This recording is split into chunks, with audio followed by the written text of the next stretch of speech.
എഫേസ്യർക്ക് എഴുതിയ ലേഖനം 3-ാം അധ്യായം. അതുനിമിത്തം പൗലോസ് എന്ന ഞാൻ ജാതികളായ നിങ്ങൾക്ക് വേണ്ടി ക്രിസ്തുയേശുവിൻ്റെ ബദ്ധനായിരിക്കുന്നു.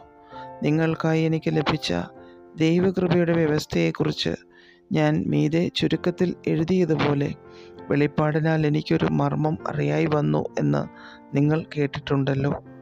നിങ്ങളത് വായിച്ചാൽ ക്രിസ്തുവിനെ സംബന്ധിച്ചുള്ള മർമ്മത്തിൽ എനിക്കുള്ള ബോധം നിങ്ങൾക്ക് ഗ്രഹിക്കാം.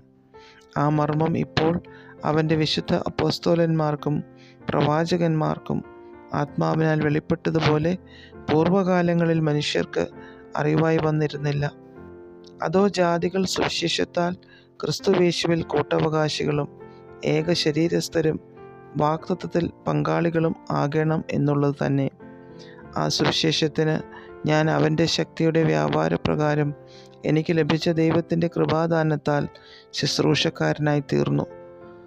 സകല വിശുദ്ധന്മാരിലും ഏറ്റവും ചെറിയവനായ എനിക്ക് ജാതികളോട് ക്രിസ്തുവിൻ്റെ അപ്രമേയ ധനത്തെക്കുറിച്ച് പ്രസംഗിപ്പാനും സകലവും സൃഷ്ടിച്ച ദൈവത്തിൽ അനാദികാലം മുതൽ മറഞ്ഞുകിടന്ന മർമ്മത്തിൻ്റെ വ്യവസ്ഥ ഇന്നതെന്നെല്ലാവർക്കും പ്രകാശിപ്പിപ്പാനുമായി ഈ കൃപ നൽകിയിരിക്കുന്നു.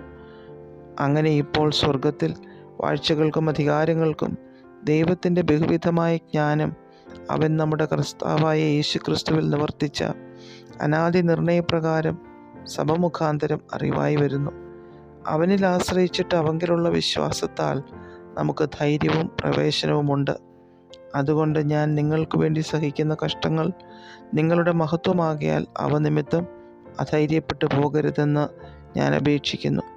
അതുനിമിത്തം ഞാൻ സ്വർഗത്തിലും ഭൂമിയിലുമുള്ള സകല കുടുംബത്തിനും പേര് വരുവാൻ കാരണമായ പിതാവിൻ്റെ സന്നിധിയിൽ മുട്ടുകുത്തുന്നു.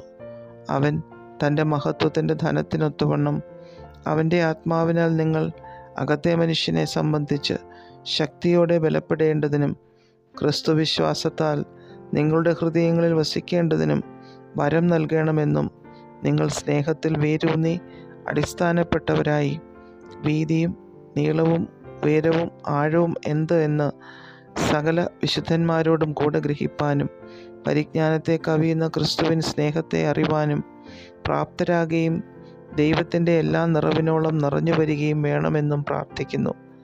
എന്നാൽ നാം ചോദിക്കുന്നതിലും നനയ്ക്കുന്നതിലും അത്യന്തപരമായി ചെയ്യുവാൻ നമ്മിൽ വ്യാപരിക്കുന്ന ശക്തിയാൽ കഴിയുന്നവന് സഭയിലും ക്രിസ്തുയേശുവിലും എന്നേക്കും തലമുറ തലമുറയായും മഹത്വമുണ്ടാകട്ടെ.